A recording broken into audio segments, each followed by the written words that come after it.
महाराष्ट्र में लोग कह रहे हैं, जिस हिसाब से कंगना रनौत की बात चल रही है, कंगना रनौत को वहाँ की सरकार उत्पीड़न कर रही है।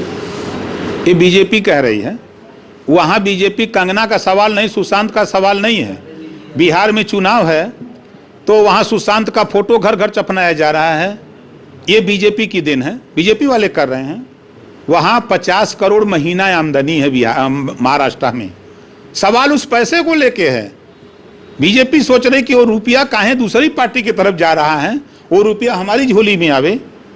इसके लिए बीजेपी परेशान है, न कंगना के लिए, न बंगना के लिए, न सुशांत के लिए। कंगना का समर्थन करेंगे? हम समर्थन में नहीं हैं।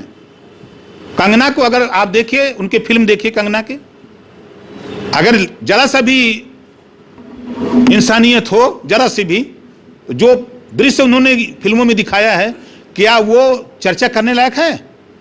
उस व्यक्ति को लेकर के बीजेपी इतना बड़ा भावुक है। तो सवाल कंगना के सवाल पे नहीं, कंगना के सवाल पे दिमाग भटकाना है कि देश के युवाओं को जो रोजगार की बात हो रही है, इनके दिमाग को कंगना को दिखाया जाए, सुशांत को दिखाया जाए कि ये रोजगार ना मांगे, ये महंगाई की बात ना करें, ये शिक्षा की बात ना करें, नौकरी की बात ना करें। इनका दिमाग भटकाने के लिए ये बीजेपी है ना, ड्रामाबाज पार्टी है। क्यों कहता हूं मैं? आपको बता दूं, पुलवामा घटना होती है, 44 जवान शहीद होते हैं और 3 क्विंटल 300 किलो RDX बरामद होता है। CBI जांच नहीं होती है, 1.5 साल के ऊपर हो गया। और एक सुशांत बिहार का डायरेक्टर मरता है, उसकी CBI जांच बीजेपी करा रही है। इस नाते उसके नाम पर वोट लेना है, वहां तो वोट ले लिए हैं। 20 जवान शहीद हुए। अगर बीजेपी के लोग मर्द हों तो मैं कहता हूं कि जिस तरह आपने पुलवामा की घटना में आपने सर्जिकल स्ट्राइक पाकिस्तान में किया, 20 जवान हमारे शहीद हुए हैं, चीन में भी हिम्मत हो तो सर्जिकल स्ट्राइक करके दिखाओ, तब माने कि आप मर्द हो।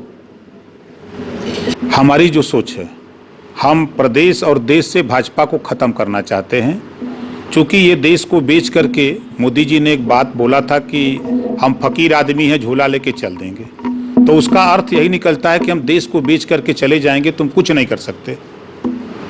उन्होंने कह के प्रमाण भी दिया कि जो देश में सबसे अधिक युवाओं को, बेरोजगारों को रोजगार देने वाला विभाग है रेलवे, उसमें 50% नौकरियों में पाबंदी लगा देना, रेलवे को बेच देना, रेलवे स्टेशन को बेच देना, बैंक को बेच देना, LIC, मतलब 28 विभाग ये बेच दिए हैं। अभी उत्तर प्रदेश की 20 पॉलिटेक्निक कॉलेज बेचने की तैयारी चल रही है। आपके जितने सरकारी स्कूल हैं उसको बेचने की, सरकारी हॉस्पिटल बेचने की, राष्ट्रीय राजमार्ग बेचने की बात चल रही है। तो इससे निजात, देश की संपत्ति, वो देश की संपत्ति है, उसको अगर कोई बेच रहा है तो हमारी आपकी नैतिक जिम्मेदारी है कि उस संपत्ति को न बिकने दें, उसमें सबका हिस्सा है। देश रहेगा तभी हम सब जिंदा रहेंगे। और ये बीजेपी, भारतीय झूठ पार्टी, देश को गुलाम बनाने की ओर ले जा रही है, जिसका उदाहरण इन्होंने दिया कि 6 महीना लॉकडाउन लगभग रहा। जो बच्चे स्कूल नहीं गए उनसे फीस वसूली जा रही है, जो नौकरी जो काम नहीं किए उनसे बिजली का बिल मांगा जा रहा है। आप अगर मांग रहे हो 50 गुजरातियों का कर्जा माफ किया, 50 गुजरातियों का कर्जा माफ किया, तो ये देश में जो घरेलू बिजली है, जो फैक्ट्रियां बंद हैं, कल कारखाने बंद हैं, आप उनके बिजली का बिल क्यों नहीं माफ करते हो? 90,000 करोड़ रुपया आपने कंपनी को क्यों दिया? देश में जो घरेलू बिजली का उपयोग खपत करते हैं उनका घरेलू बिजली का बिल माफ करना चाहिए, लेकिन ये उसको नहीं माफ कर रहे हैं, ये उसको प्राइवेट को देने जा रहे हैं। अब अमीर बिजली का उपयोग करेगा, चाहे फैक्ट्री वाला हो चाहे गरीब, सबको समान बिल देना पड़ेगा। तो ये कौन सा तरीका है? ये उत्तर प्रदेश में बिजली 210 यूनिट 230 रुपए की है और वही बिजली दिल्ली में 210 यूनिट 70 रुपए की है। तो दिल्ली में लोहे की तार से है और उत्तर प्रदेश में सोने की तार पे बिजली आती है। ये सरकार शुद्ध रूप से देश को लूट रही है। चाहे किसी विभाग में देखिए, बड़े पैमाने पर घोटाला, जो गरीबों के पैसे से, टैक्स के पैसे से, देश के टैक्स के पैसे से कोविड किट खरीदने के लिए ग्राम पंचायतों को पैसा भेजा गया। उस पैसे में 2800 का कोविड किट 26,000, 1500 का 22,000 में खरीदा जा रहा है। जब संजय सिंह राज्यसभा सांसद आम आदमी पार्टी जब इस बात को बोल रहे हैं तो उनके ऊपर फर्जी मुकदमे लिख रहे हैं कि तुम सही क्यों बोल रहे हैं। इसका मतलब कि ऊपर से लेके नीचे तक देश को लूटने में लोग लगे हैं। बड़े बड़े घोटाले आपने देखा, हिमाचल प्रदेश में बीजेपी का प्रदेश अध्यक्ष पकड़ा गया, पीपीई किट में जेल भी गया, डायरेक्टर जेल गया। आपने देखा कि गुजरात में वेंटिलेटर घोटाला हुआ और अस्पताल में, सिविल अस्पताल में जब मरीज ज़्यादा मरने लगे, जज ने खाली इतना कमेंट कर दिया कि ये काल कोठरी है, तो रात को जज का ट्रांसफ़र हो जाता हाई कोर्ट के। तो ये शुद्ध रूप से गुजरातियों का पूरे देश पर कब्जा है। उत्तर प्रदेश का राज्यपाल गुजराती, ईडी का चीफ गुजराती, सीबीआई का चीफ गुजराती, आपके आरबीआई का चीफ गुजराती, गृह मंत्री गुजराती, प्रधानमंत्री गुजराती, और तो और जितने भी कारपोरेट घराने के लोग हैं सबके सब गुजराती, जितने भी बड़े बड़े ठीका पट्टा करने वाले वो भी सबके सब गुजराती, देश के बैंकों से अपने देश का पैसा लूटने वाले सबके सब गुजराती। अब इससे बड़ा प्रमाण हम क्या दे सकते हैं? सेवा सप्ताह चल रहा है, प्रधानमंत्री मोदी जी का जन्मदिन मनाया जा रहा है, शुभकामना क्या रहेगी प्रधानमंत्री जी? मोदी जी के जन्मदिन पर हम लोगों ने राष्ट्रीय रोजगार दिवस मनाया। संजोग से उसी दिन 3 त्यौहार था।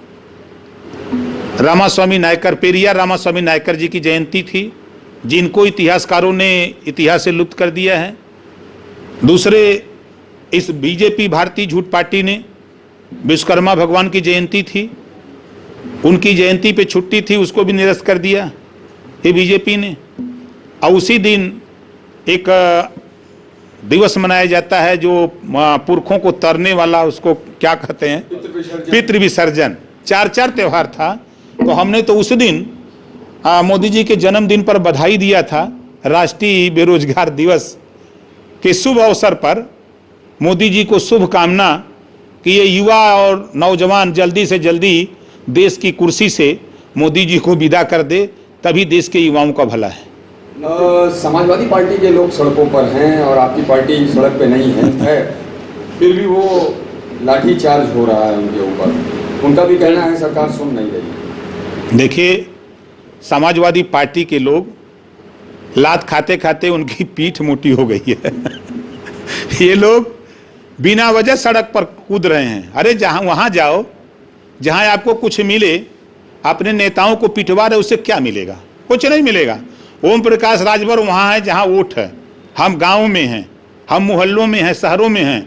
हम सड़क पर अपने नेताओं को लाठी नहीं खाने दे रहे हैं, हम उनको गांव में भेज रहे हैं। गांव में जाओ, गांव में संगठन बनाओ, वो वोट देगा। लाठी खाने वाला तो वो तो समाजवादी पार्टी का है, तो वो तो वोट वोटर है।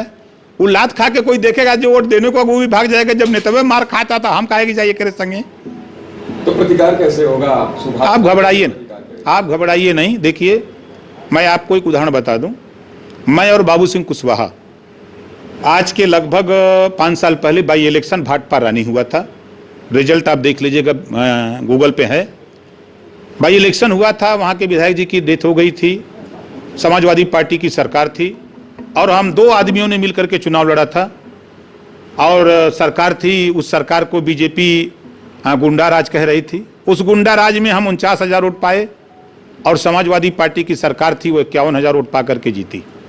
2 आदमी थे, आज हमारे साथ 8 लोग हैं। हम 6 लोग बढ़े हैं, श्रीमती किशोरा पटेल, प्रेमचंद प्रजापति, बाबूराम पाल, हमारे साथ रामकरण कश्यप, रामधनी बिन। हम 8 लोग बढ़े हैं, 6 लोग बढ़े हैं और आज की तारीख में यही वोट बीजेपी को जिताया है और यही वोट 38% आबादी है और सरकार 32, 33, 34 पे पड़ती। जब 38% हमारे पास है तो समाजवादी पार्टी को हमारे पास आना होगा, बहुजन समाज पार्टी को आना होगा, कांग्रेस को आना होगा। हम क्यों जाए किसी के पास? जो चाहता है कि बीजेपी को खत्म करना है, युवाओं को रोजगार चाहता है, रोटी कपड़ा मकान चाहता है, निःशुल्क शिक्षा चाहता है, बिजली का बिल माफ कराना चाहता है, वो हमारे साथ आवे। हम तो न्योता दे रहे हैं सबको।